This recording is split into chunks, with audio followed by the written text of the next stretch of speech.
So in 5th grade, we were talking about the water cycle and the process that a single droplet of water could take in that cycle. They did a number of activities leading up to this project, kind of exploring all 4 of the phases of the water cycle, so evaporating, condensating, precipitation, and then we talked about runoff. So I first gave them the prompt of describe to me how a single droplet of water could travel through the water cycle. And they kind of broke down those step-by-step processes that it could travel, explaining different phase changes that the water goes through, going from a liquid to a gas to liquid.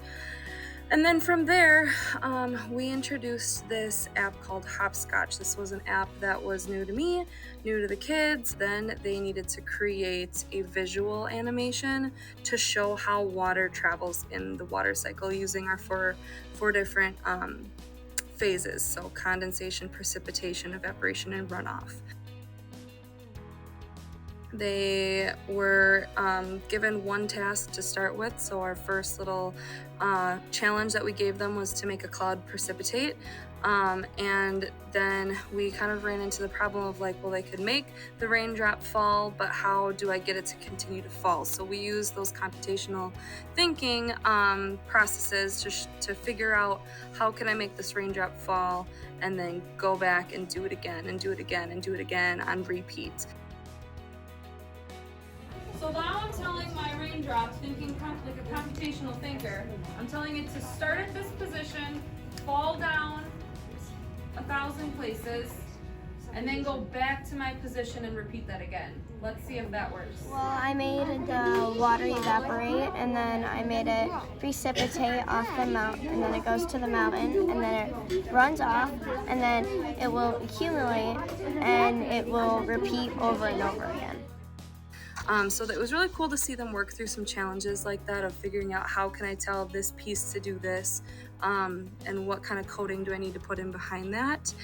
And yeah, it was really cool to see they all kind of created something different. My project has raindrops evaporating and then condensating to make the cloud larger.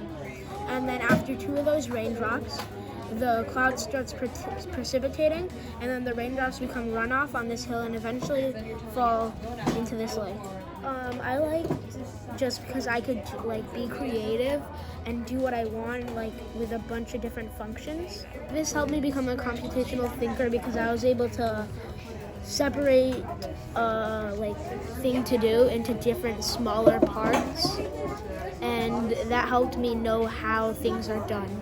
One thing I liked about this is I could like code whatever I wanted to. Like I could program anything that I wanted to move how I wanted to be.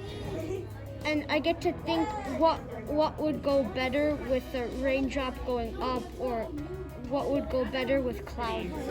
It's better than just doing it on paper, because you can actually see it moving. I really enjoyed using this app. I think the kids really enjoyed using it. It was different, it was challenging, but they all pushed through, helped each other out to figure out how they could create this water cycle animation.